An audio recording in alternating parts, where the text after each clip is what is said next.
This is John Janik, Paul Janik, Chris Hake, the wallet. from Moneybag Sodas, and you're listening to Shout It Out Loudcast. Yeah, with yeah. Tom and Zeus. Yeah. Bam! That's right. It's season 3 of Dorm Damage, and we're here with episode 47, the show where anything and everything is on the table, and the table gets smashed. We're taking a trip into the sports world this week, Zeus. Yes, we are. We're going to name our 10 favorite athletes growing up, now, whatever. Yeah. But our 10 favorite athletes, it's going to be hard because we live in the city of champions, Boston, with so many incredible championships, especially over the last 20 years, and a lot of great players on all team sports. So let's get this thing started. Tom, do you want to go first? Sure, why not? I'll go first. All right. Booger? Well, speaking with Takashi Toshiro. Well, you took that. On the bicycle. Well, so you took it right out home because my number 10 is Lamar Luttrell for his limp-wristed throwing style in the Olympics. What about the kid that looked like fucking cotton from Rotsy when he threw the spear right behind the javelin before? And he's got the short. When he threw the spear. I don't know why, but he had the fucking wicked tight. Yeah. And these tight little shorts they used to wear on the job. You know, maybe that'll be a follow-up episode. Our 10 favorite fictional character athletes. I'm going to go with Frederick Polowalski, Ogre, you asshole, in the belching contest. I'm going to put fucking Dave Killer Carlson as my number 1 pick. What about the Mega Moose in the fucking arm wrestling contest? Oh, God. But today's going to be real athletes. Okay. No Sam Small Print Lyman.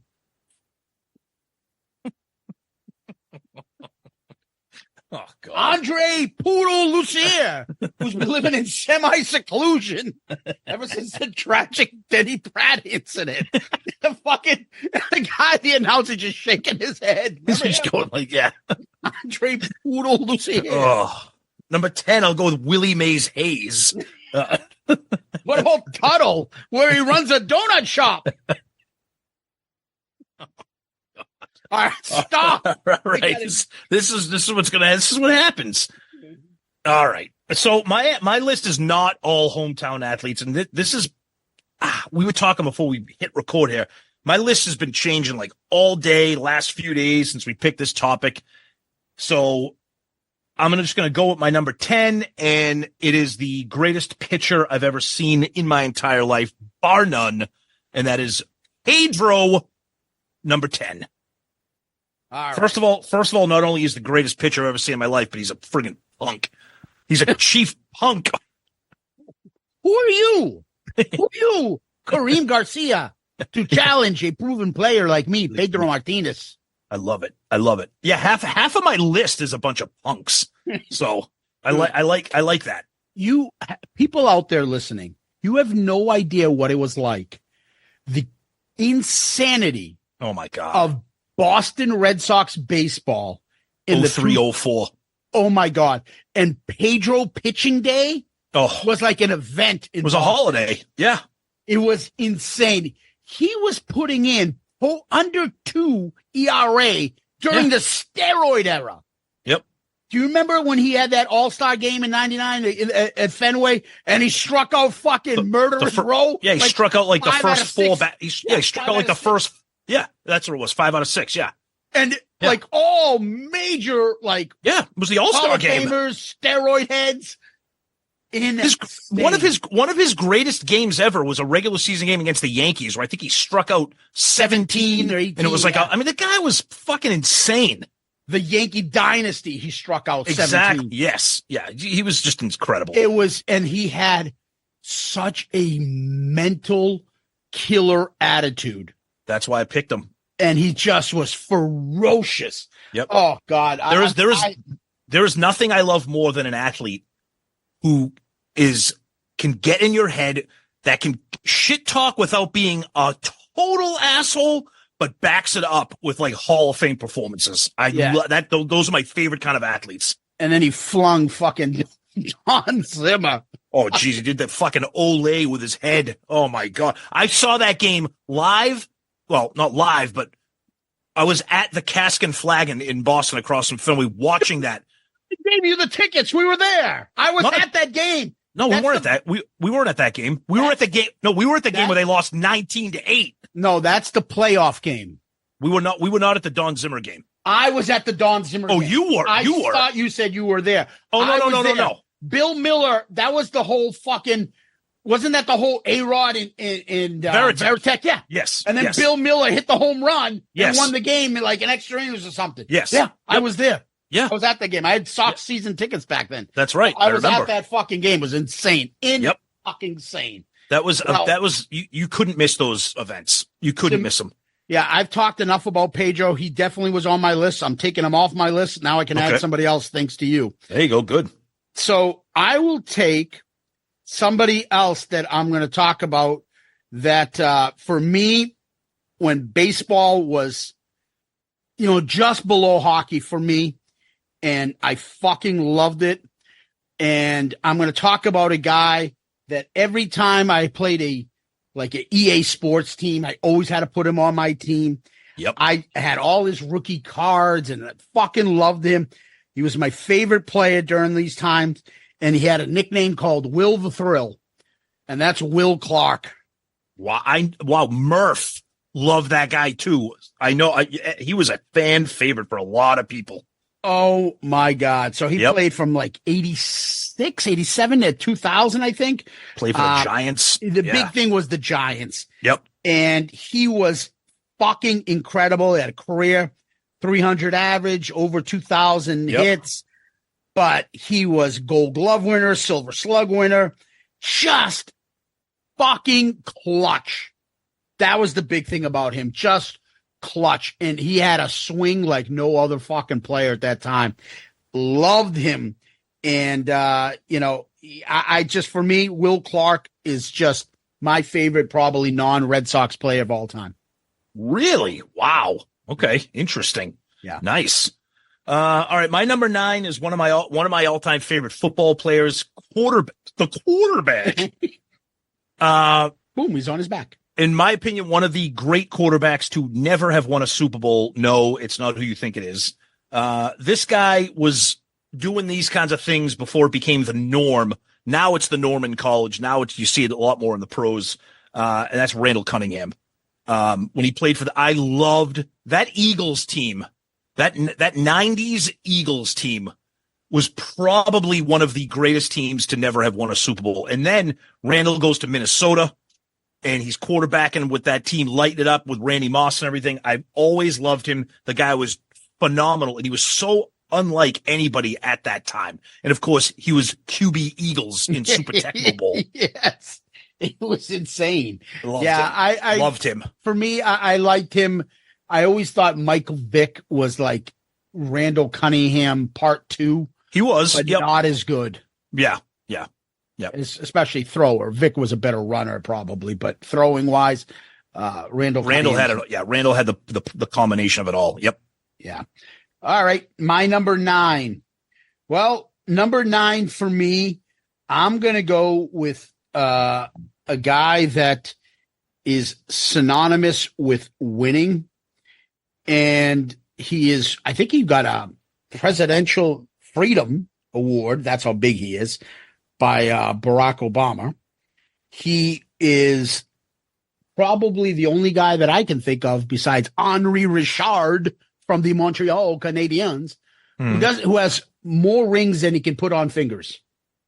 And that is the great Bill Russell. Oh, yeah. So, Bill Russell is, to me, the synonymous with champion. Team, team sport champion. 11 NBA championships during 13-year career. Mm-hmm. Okay. Remember that Sports Illustrated cover of him holding them all in the palm of his hand? Yep. He's just got like a handful of rings. Yeah. I think it was Bob Ryan. Trips when he talks so fast. Bob Ryan. He had some saying like he had played like, I don't know, like double-digit game 7 type win or go home games. Yep. And he was undefeated. Yeah. Undefeated. Like he won every one of those games. Now I'm going to be that guy. Okay. Who's going to say that the game was not the game that it is now, that the game was so different back then. However, you could only play against who you play against in that era. And that's why no one's ever going to take anything away from him. But dominating games like him and Wilt and those guys did back then is, I mean, yeah, it's nothing to sniff at. So hold on. His number 6's jersey is retired throughout the league. He won the Presidential Medal of Freedom. The poor guy went through so much racist shit. Oh, he's God, a fucking class act. Yep. And, led a lot of the civil rights leading. If you see the documentaries on him, you'd be like, wow, what a fucking man. Just a great man. Yep. However, the one thing I will say in his defense, Tom, he was 6'10"? Yep. Okay. And he was going up against the Giants, especially Wilt Chamberlain. And he was beating Will.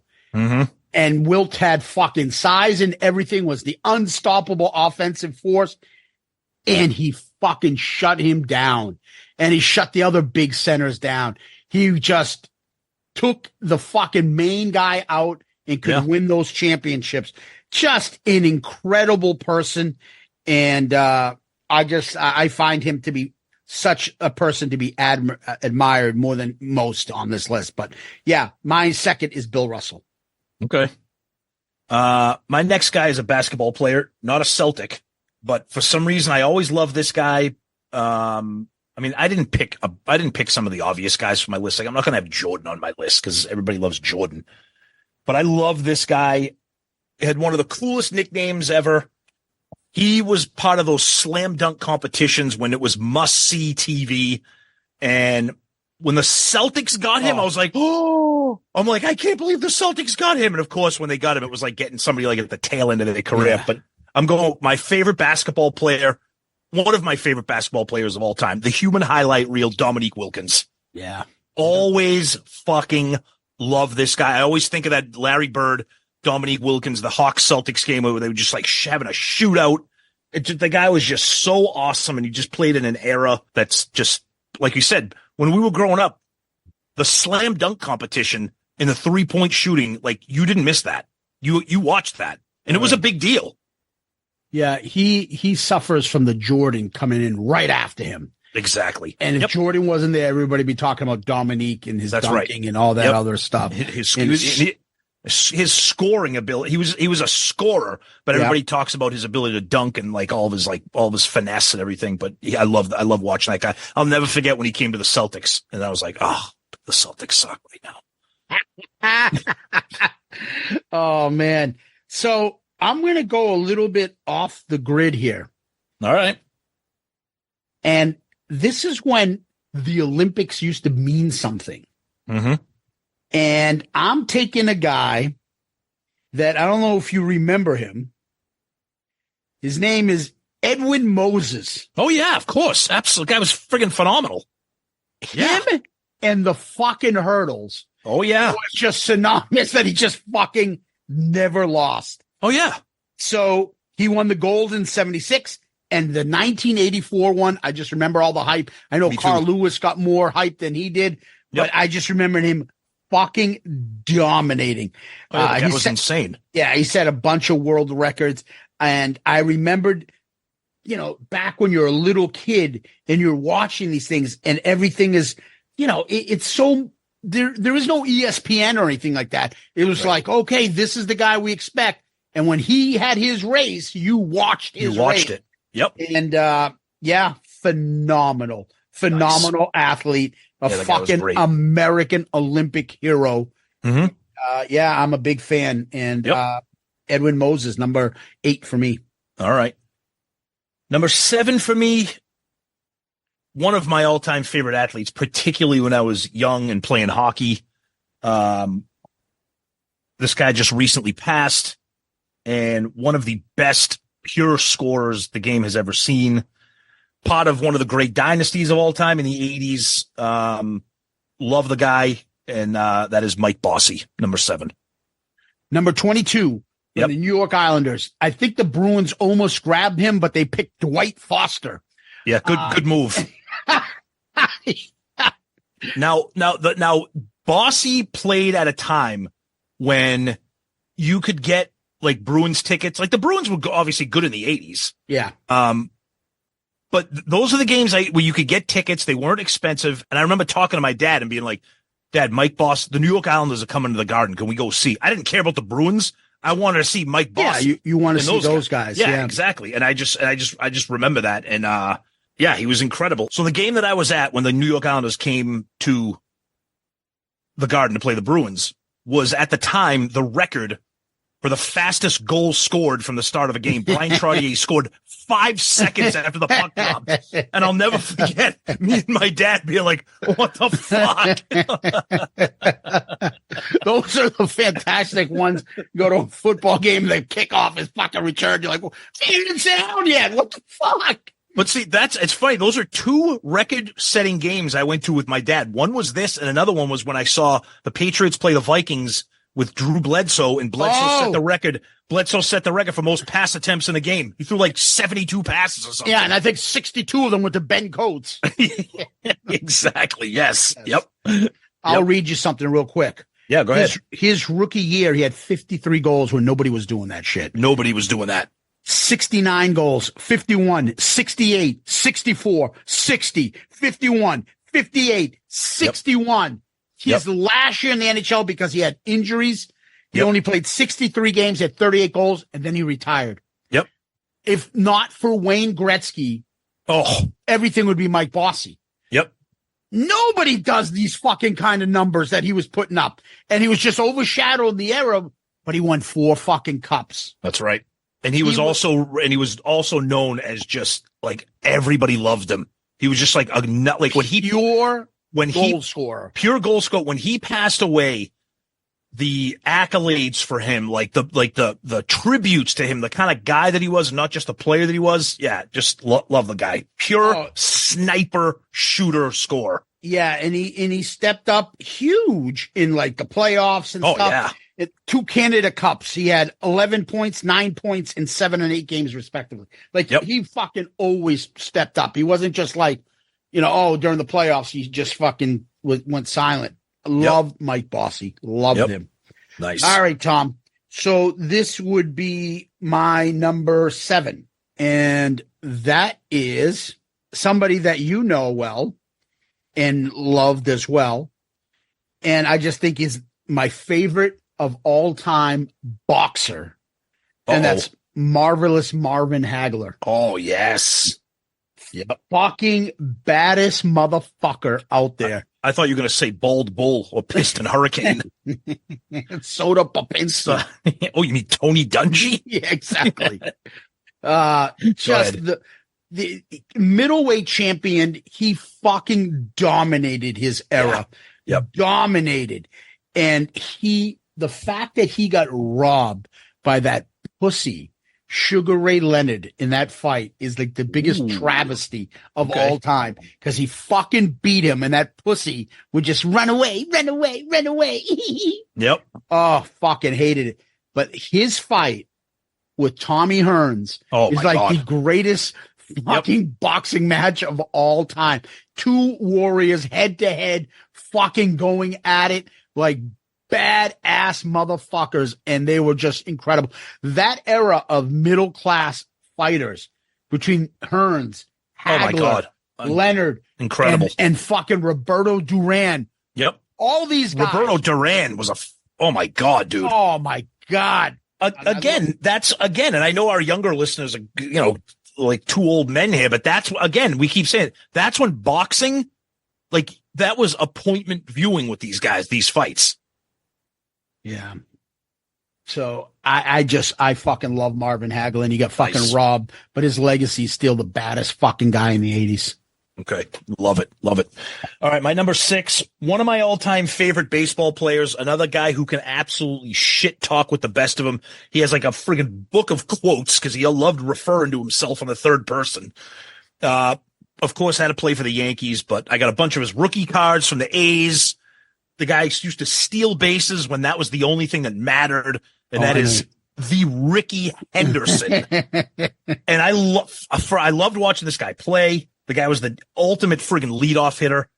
But as I'm making my list, I'm like, I got to look up some of Ricky Henderson's quotes because he had a thing for always referring to himself in the third person. And one of my favorite Ricky Henderson quotes, remember in like the 80s and even in the 90s, people would hold up those John 3:16 signs. And I remember somebody like said something to Ricky Henderson about that. He goes, I don't want to hear about John hitting 3:16. Ricky's hitting 3:30. Yeah. He had a quick stint with the Sox at the end of his career. That's right. Yeah, of course, just like Dominique Wilkins, you get him at the tail end. Yeah, but I love that guy. His numbers. I mean, nobody steals bases anymore like that. But even just leadoff average, even home runs, the guy was just money. He had an attitude. Did you ever hear the story of him and John Olerud? Oh, about the helmet? Yeah. Yeah. They ended up on the same team years later again. And he goes, oh, you wear a helmet when you play in the field? I used to have a teammate used to do that. He goes, yeah, I know. That was me. It's me. It's so stupid. That was fucking great. I loved Ricky. He was fucking fantastic. Yep. All right, Tom. So for me, I think this is number 6. Yes. I'm going to go with my favorite baseball player of all time growing up. Late 70s and 80s, and that's Jim Ed Rice. Yes, almost made my list. Fucking if you're our age, you wanted to. That was the guy that you were when you were playing like wiffle ball with your friends. Although sometimes mistaken for Jim Boyd from ABC TV WCVB, I'm still convinced it's not at the same person. It's the exact same person. They only like black people on TV in Boston area was Jim Rice and Jim Boyd. Jim Boyd from WCVB. Anyways, Jim Rice was just the most feared hitter from like 78 to like 83. Yep. I would say those 5 years, the most feared hitter in baseball. Oh, absolutely. Fucking incredible. He would hit over 300, 35 home runs, 100 RBIs, and nobody was doing that shit consistently. Yep. Now, he was the slowest black baseball player of all time for some reason. He could not move. No, he was the double fucking play king. Yep. Defensively, he played the wall decent. Yep. But being stuck out in left field does not mean you're a good baseball defender. But didn't matter. Jim Rice was there for the bat. When he came up, it was like appointment time. I want to see Jim Rice get up at the plate.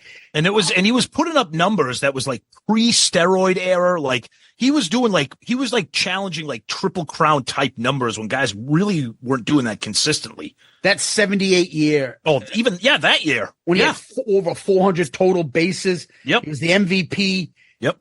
8-time All-Star. Look at the statistic. He joined Ty Cobb as one of the 2 players in the American League in total bases 3 years in a row. He batted over 307 times, collected 100 RBIs 8 times, had 200 hits 4 times, 20-plus home runs 11 times, led the league in home runs 3 times, RBIs, slugging percentage twice. Like, you could fucking go on. And that couple of years of him with Freddie Lynn and Dwight Evans out there was the best Red Sox outfield probably of all time. Incredible. Yep. And he had that tradition of Ted Williams in left field, replaced by Carl Yastrzemski, replaced by Jim Rice, which is incredible. The other thing he had in common with Ty Cobb is that he was also an asshole. He was not. Oh, he was. He was a sourpuss, dude. He didn't get a personality until he became a broadcaster covering the Sox games. 2 fucking things I think of Jim Rice.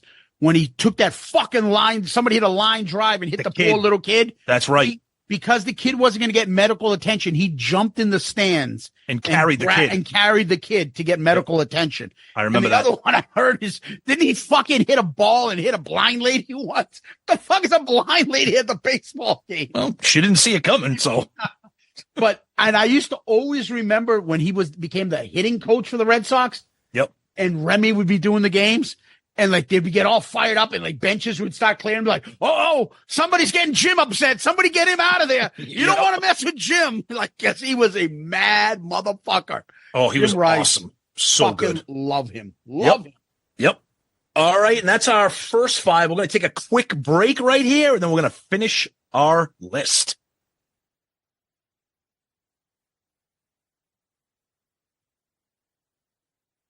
All right, now we're going to get to our top 5.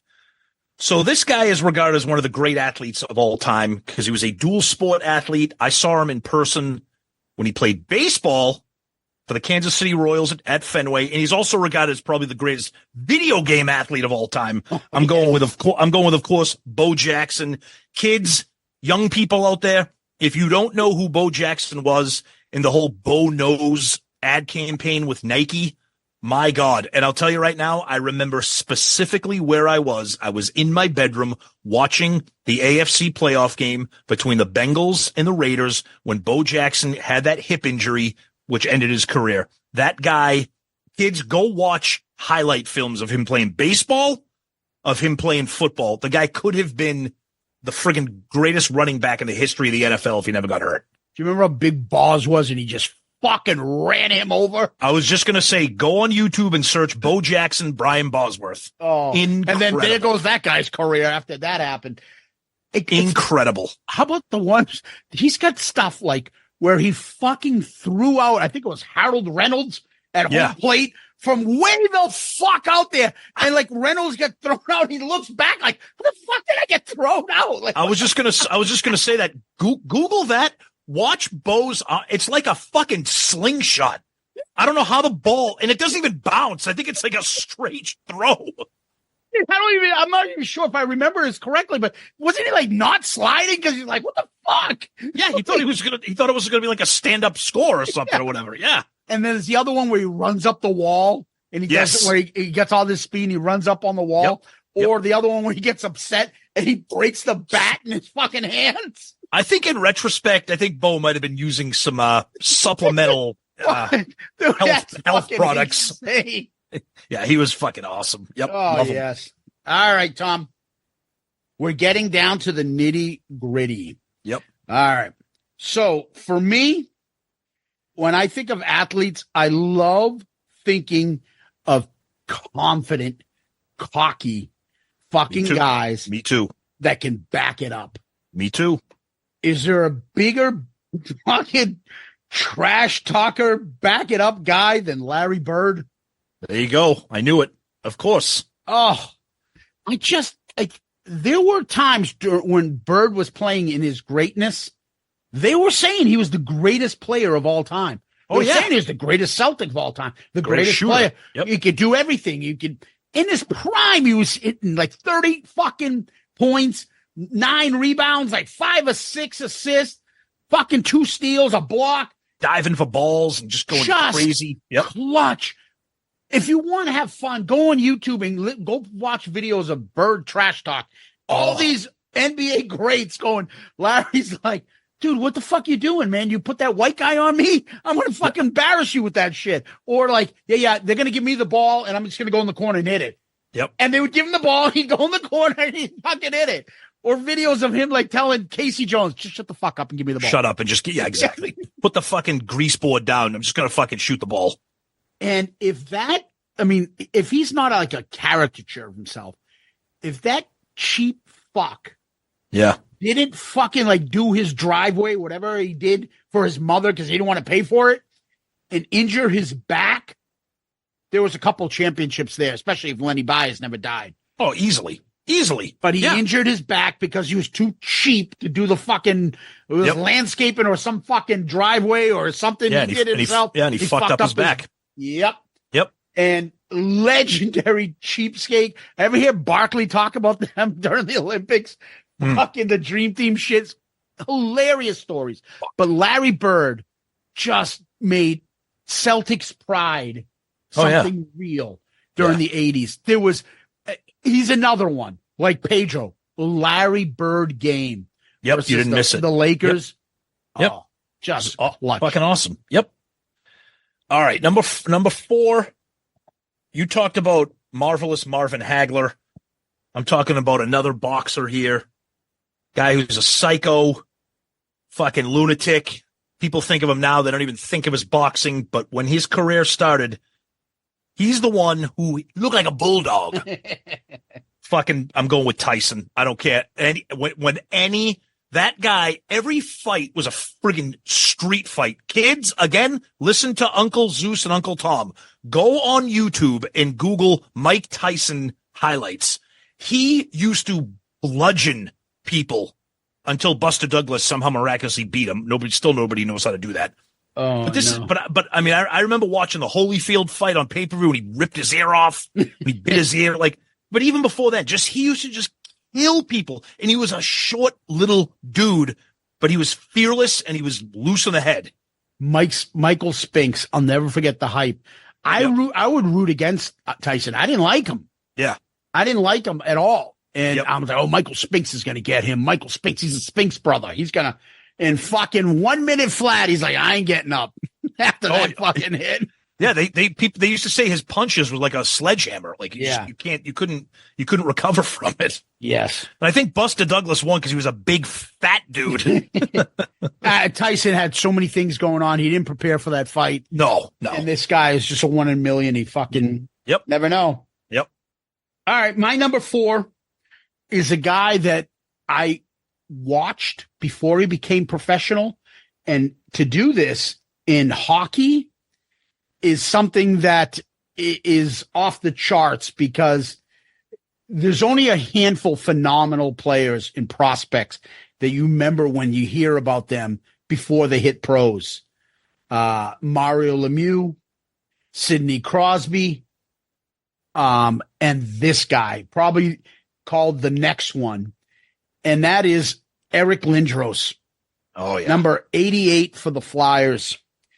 Just a fucking monster. Yep. First of all, the controversy of him getting drafted by Quebec, and he's like, I'm not his father. Like, hey, no, he ain't playing for no Quebec. Quebec then makes the trade to Philly. Philly gives them what amounted to a king's ransom. It's the fucking Dallas Cowboys Herschel Walker deal. Yep. And set up the Nordiques, which the next year became Colorado Avalanche, and then they win the cup. That's right. Yep. Unfucking believable the amount of players they got for him. He was such a stud playing. He was 6'5", 240 pounds, could skate like the wind, and had Marc Messier type of hands. Phenomenal player, first overall. Unfortunately, injuries and concussions. Yeah. I remember the concussion thing. And Scott Stevens would be banned in the league if he was doing the shit he's doing now, the stuff he was doing then, catching people going across the line with their heads down, running people's heads through the wall. The guy is phenomenal. And he ended up becoming an MVP one year. I'll never forget the year that he brought the Flyers to the cup and he outmuscled Messier for the fucking loose puck and scored the winning goal and knocked them out. And I'm like, wow, that's a change in the guard. Unfortunately, injuries and stuff hurt his career, and he was never really able to kind of continue doing that. But for a few years, he was the most dominant player I've ever seen. Yeah, I hate, like, kind of, even when I was talking about like Bo, you hate seeing like generational talents just get their career cut short by injuries. It sucks because you're right. Lindros was just primed to just be. I mean, the guy was like a specimen. Like he was incredible. Yeah. Yeah. Remember the Legion of Doom, that line he had? Oh yeah. Michael Renberg and John LeClaire. Everybody was like 6'4" and above. Yep. Fucking one of the greatest lines of all time. Yep. Anyway. Yeah, Eric Lindros, one of my favorite hockey players of all time. Never lived up to as great as he could have been, but for a few years was just off the charts. Yeah. Number 3, I mean, we could probably do an episode on him, but we're just going to say him, greatest athlete, greatest winner I've ever seen with my own eyes.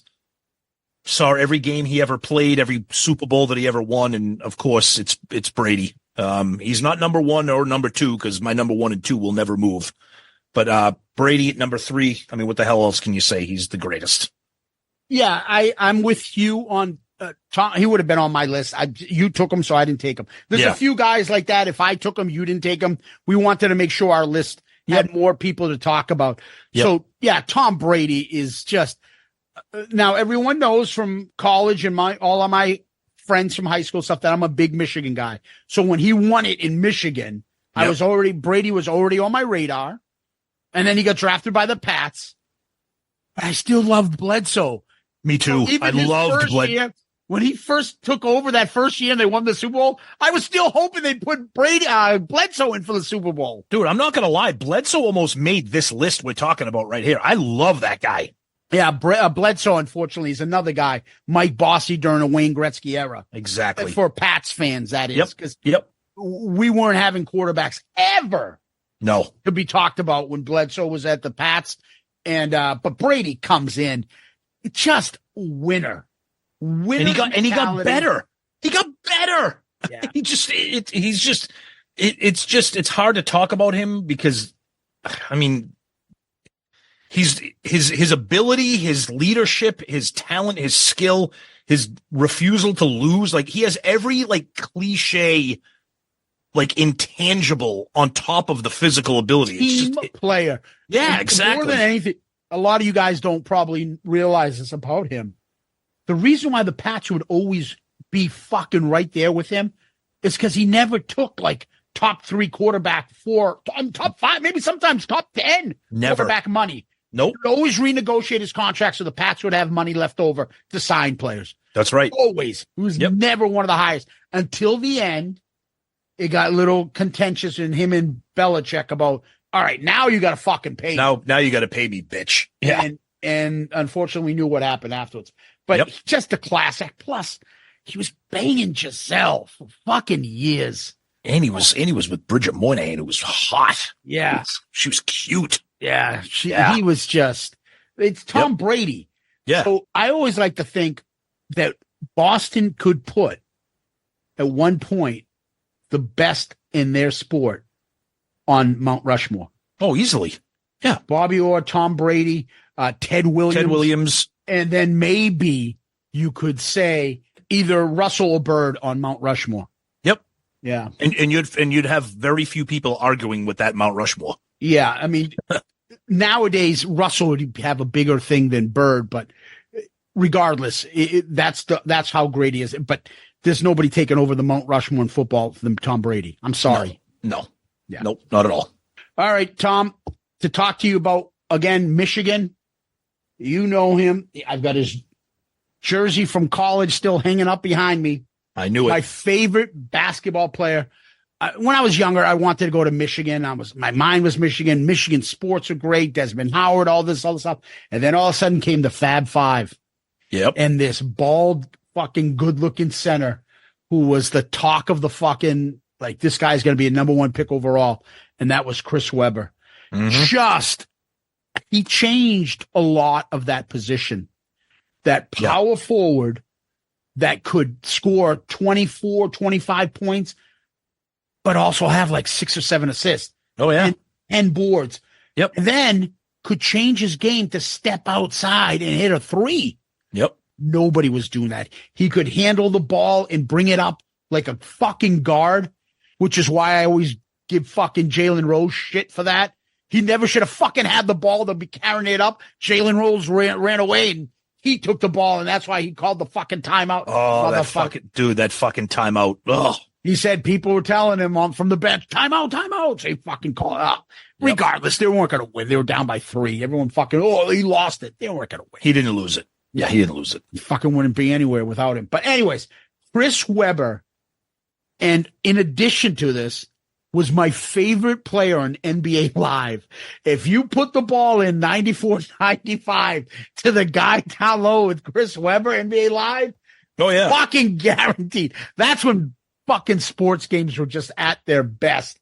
Oh, my God. I fucking loved it. Then he goes to the Wizards and has a dominant team there after Golden State. And then he has a career over at the Kings.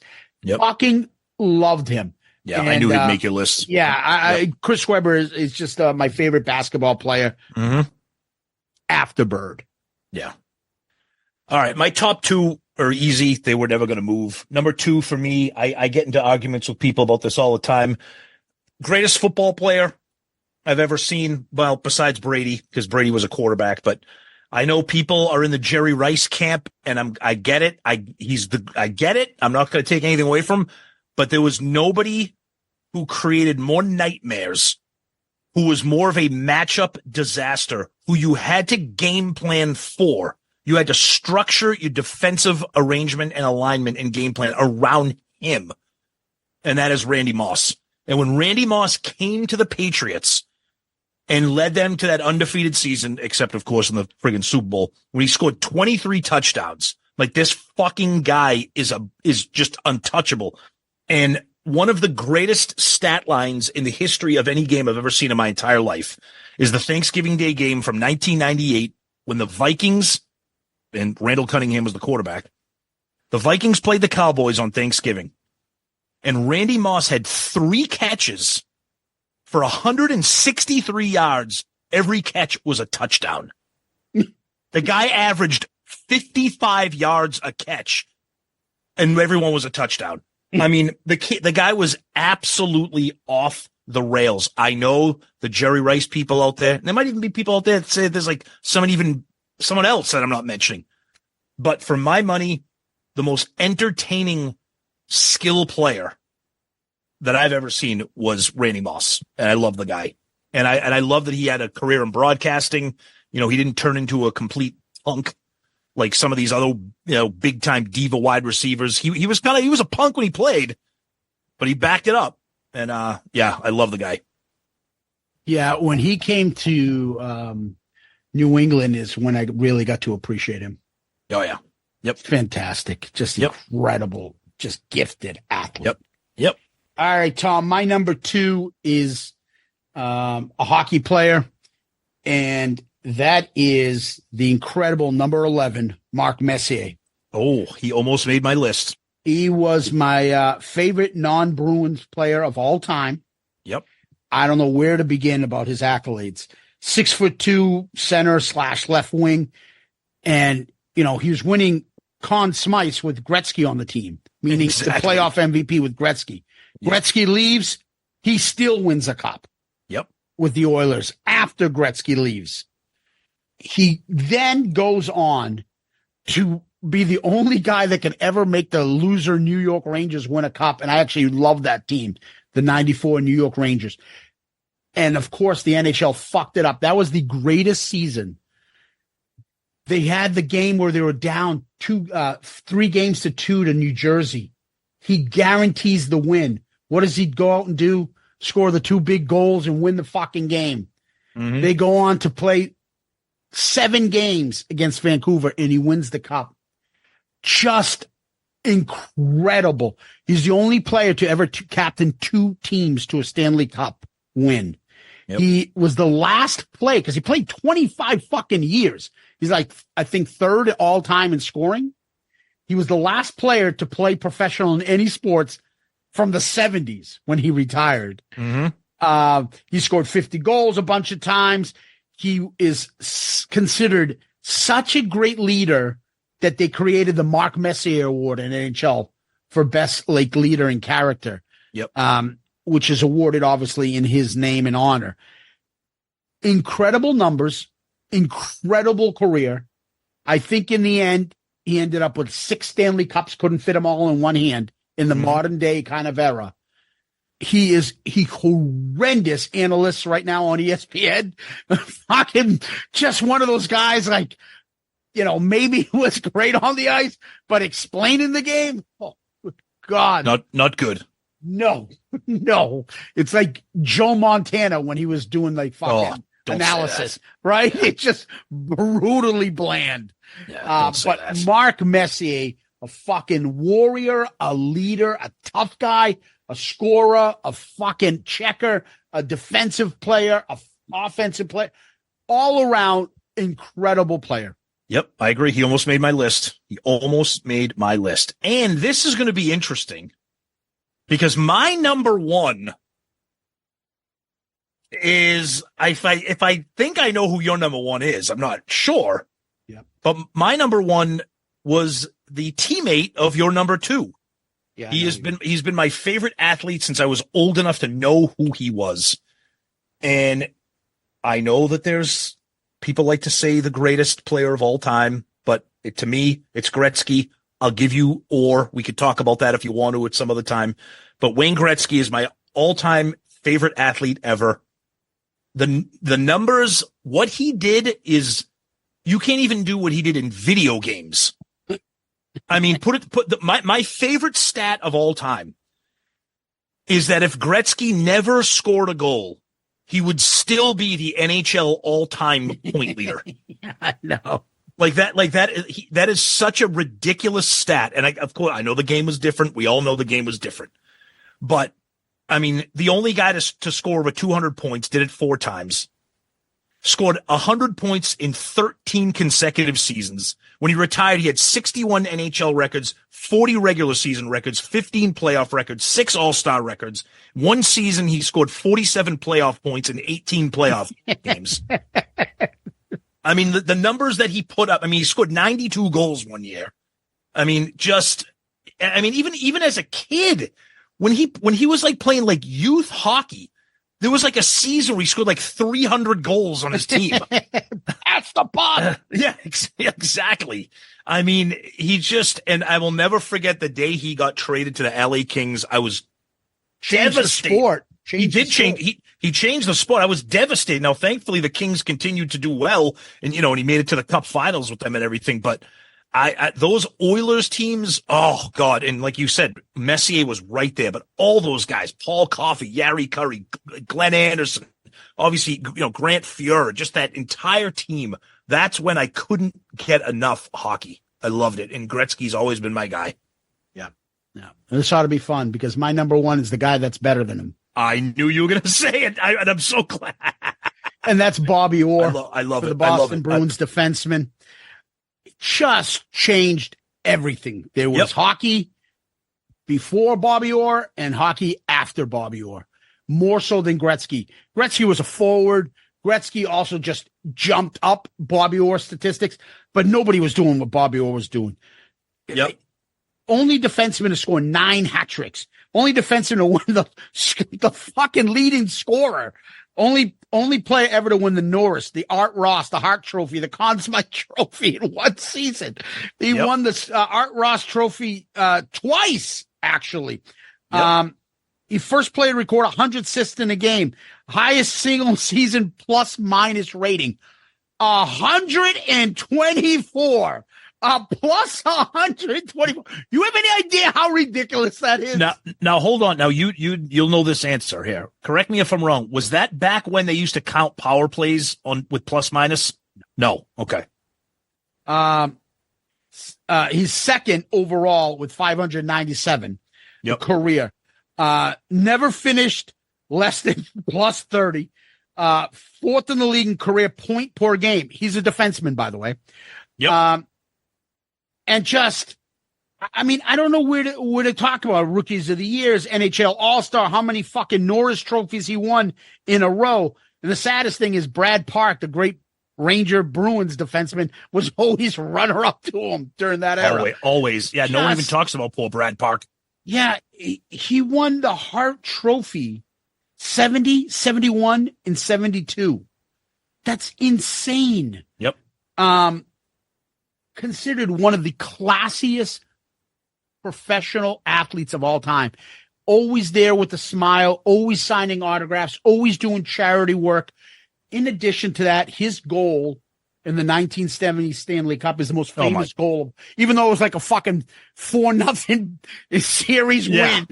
But it's the most famous goal where he trips and dives in the air and scores the winning goal. They got the statue outside the garden of it. It's magnificent.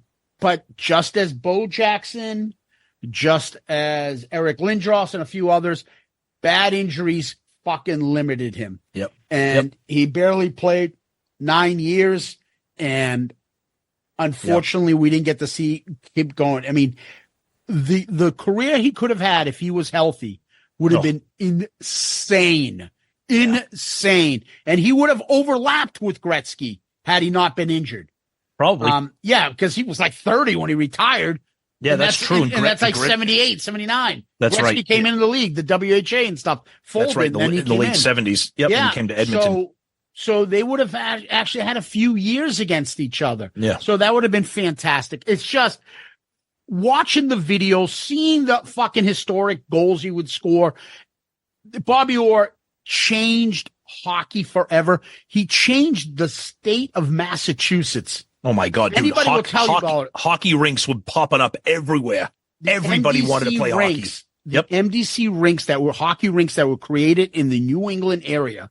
Oh my God. Because of Bobby Orr. And people still say to this day that 1980 Olympic team, the Miracle on Ice, where like half of them are from Boston, all picked up skates because of Bobby Orr. Because of Bobby Orr. The local rinks. And he changed everything. That Boston Bruins team in this city could be easy top 3 most popular fucking sports team that could go anywhere in town and be celebrated. That team, the 2004 Red Sox, and then I would also put in maybe the that first Pats team, maybe the first Super Bowl. Yep. Yeah, the Super Bowl Pats team. Yep. Those teams.